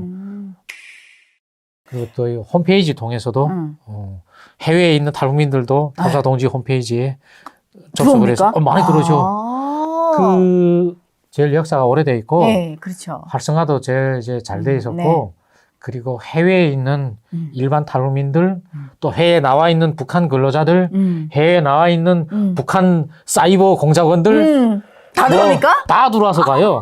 진짜로? 네. 저도 예전에 탈북자 동지회 그 사이트에 들어가면은 정말 정보가 많고 그리고 또 거기 들어가면 글을 잘 쓰시는 분들이 계시더라고요. 엄청 이제 남한의 어떤 탈북 사회에서 글 잘 쓰는 분들도 이제 이제 게시판에 글을 올리고 또 가불 논쟁도 많아요. 그런데 이제 그 가불 논쟁 중에서 중요한 부분은 북한의 그 사이버 하는 애들이 들어와서 장난을 쳐요. 진짜로? 네, 장난을 쳐요. 막 어떻게? 욕질 글을 올려놓고 어떻게 욕을 합니까? 그 글에 대해서 평가하는구나. 평가를 해버려요. 예를 들어서 북한 사회는 이런 사회다 그러면은 거기다 이제 욕질해야 돼. 네가 뭐 변절자인 주제에 뭐 이렇게 약간 그리고 아닌 듯이 저희도 씁니다. 그렇게 해가지고 써가지고 변절자 같은 놈들아 이러면서 뭐 글 쓴 사람이 이제 굉장히 인격 모욕적인 글을 쫙 써버려. 그래서 그런 것들이 많았어요. 근데 이제 관리하는 차원에서 이제 삭제를 금방금방 하지만은 또 이제 우리나라 사이버 쪽에서도 관찰해야 되잖아요. 그래서 지켜보기도 하고 어찌 보면은 탈북자 동지회 홈페이지가 남북한의 어떤 첨예한 그런 어떤 그 이제 신경전이 벌어지는 곳이기도 해요. 가끔씩. 그리고 또 하나가 우리 홈페이지를 통해서 이렇게 그 해외에서 누구를 찾는다는 글이 오르기도 해요. 그건 이제 약간의 조심해야 될 부분도 있어요. 해외에서 이제 북한 애들이 여기 온 탈북자를 딱 걸어내요. 누구인데 이제 딱 하고 그 밑에 일부러 자기가 알면서도 아무개는 또 이제 아무개 어디서 왔는데 뭐 어디서 산다고 하면 다른 사람이 아니야 그 사람 이사 가서 다른 데 가 살아. 그런 식으로 이제 그 유도를 해가지고 그 사람의 신상을 털려고 하는 경우도 있어요. 탈북자 동지회는 통일되는 그날까지 통일돼서도 이것만큼은 정말 영원히 기록으로 남아야 된다고 생각을 하거든요. 그리고 그럼요. 우리 그 탈북자 사회의 어떤 여러 가지 역사의 어떤 한 맞아요. 역사죠, 역사. 단체여서 잘 지켜줘야 되고 잘 보호하고 잘 갖고 가야 됩니다. 네. 가끔씩 저희 유미카에 탈북민들을 채용하고 싶다 하신 분들이 계시는데 맞아요. 어디서 알아봐야 되냐라는 네. 분들이 있거든요. 네. 이때는 우리 탈북자 동지의 사이트를 찾으셔서 거기에다가 네. 이제 구인구직 광고에 내시면은 그것도 계속 지켜보시는 분들이 계셔서 많이 들어옵니다. 네, 많이 들어오잖아요. 네. 거기서 이제 구인구직을 쉽게 하지 않을까라는 생각이 들기도 하거든요. 맞습니다. 저한테 물어보신 분들이 계셔가지고. 아, 그래요? 네. 네. 그쪽으로 많이 네. 소개시켜 주십시오. 그리고 또 한 번은 가끔씩 저 네. 유미카에 탈북민들한테 후원해주고 싶은데 아, 왜 유미카에는 계좌가 없습니까? 그래요? 네, 라고 하신 분들이 계시거든요. 계좌가 없어요? 저희는 계좌는 안 겁니다. 그래요? 네. 그래 그런 분들이 계셔서 네. 저 탈북자 동지의 그 계좌를 네, 후원 계좌. 네, 후원 계좌 홈페이지에 근데 나와 있습니까? 있어요. 있죠. 홈페이지에 나와 네. 있어요. 홈페이지에 나와 있으니까 또 탈북자 동지의 그 홈페이지 올라와 있는 그 계좌에다가 또 이렇게 소중한 그 후원금을 전달을 해주시면은 또 우리 그 단체에서도 또 어렵게 사신 분들한테 많이 네. 또 도움을 주시잖아요. 그럼요. 네. 또 그런 분들께 이제 다 이렇게 봉사하는 차원에서 또 후원금들을 그런 쪽에 많이 쓰시니까 네. 제가 또 정말 후원하고 싶습니다 하신 분들이 종종 계시거든요. 네, 그래요? 네, 있습니다. 그래서 저는 정말 좋은 분들이 네, 많네요. 정말 많습니다. 네. 그렇구나. 그래서 그런 분들을 위해서 제가 또 탈북자 동지의 계좌를 오늘 이 영상에 걸도록 하겠습니다. 네. 감사합니다. 아니요, 뭐 제가 감사하죠. 네. 아유, 늘 우리 시청자분들께 제가 늘 감사합니다. 북한에서 떠나올 때는 그 라디오를 그 발각돼가지고 까딱하면은 이제 내가 보유부에 잡혀갈 것 같으니 그것도 뭐 대한민국 노래를 들은 것 때문에 그래서 대한민국으로 오셨는데 그때 당시에는 뭐 가족의 그냥 이야기도 못 하시고 훌렁 떠나신 거잖아요. 네, 갑자기 이제 떠나게 됐고 가족이는 어떻게 됐습니까? 그 이후에 이제 집 식구는 이제 그때 근방에 이제 오고 그때 바로 다 모셔왔어요? 그리고 저희 그 형님네 식구도 오고 처갓집 식구도 오고 아이고야 큰일 하셨네. 기타 나머지는 네. 오지 않겠다고 이제 버텨가지고 조국을 떠나지 못한 소위 뭐 어떡하겠어요. 그것도 다 자유 아닙니까? 그렇죠. 그래서 이제 반반 정도 왔어요. 진짜? 여기 반이 오고 거기 반이 남겨져 있는데 그래서 명절에 모이면은 거의 10명 딱 온 식구만 10명. 이제 지금 여기서 태어난 맞네. 조카라든가 이런 분들도 있는데 그러면 또 좀 더 되죠. 그래도 모이면 10명이 됩니다. 야, 먼저 오셔서 정말 큰일을 하셨네요. 글쎄요, 그거는 아마 저도 제가 먼저 탈북하다 나니까 나머지 기타 가족들을 이렇게 줄줄이 이렇게 다 잘 또 사고 없이 이제 안전하게 다 그렇죠. 한국으로 입국해가지고 살고 있는데 그래도 모든 가족에 대한 그런 미안함은 걱정 있죠. 네. 항상 있고 여기 오신 그 나머지 가족들은 저로 인해서 또 새로운 삶을 그렇죠. 살게 된 고마움을 항상 네. 안고 살고 있습니다. 그러면 대한민국 오셔서 가족이 모여서 다 같이 살잖아요, 지금. 네. 제일 행복한 순간이 있다면은. 명절이 아니더라도 좋은 음식을 가지고 그렇죠. 모여서 먹자. 그런 즐거움이 최고로 크다, 저는. 사실 북한에 있었으면 먹는 게 좀 박하다 보니까 한번 모여왔는 게 사실 쉽지는 않잖아요.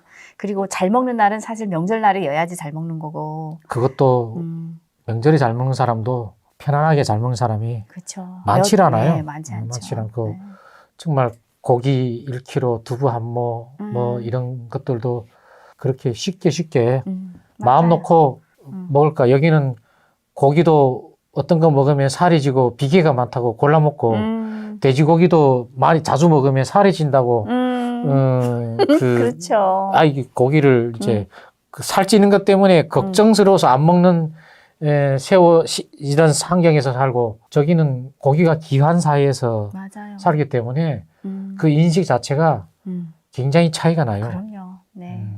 고기도 고기에서 고기를 골라 먹는데 젊으려고 애를 쓰는 사회와 세월이 빨리 안 간다고 그 한탄하는 사회가 그게 남북이잖아요. 맞아요. 그리고 뭐 자가용 차를 가지고 내지는 여러 가지 교통수단을 가지고 대한민국 어디든지 갈 수 있는 거예요. 맞아요.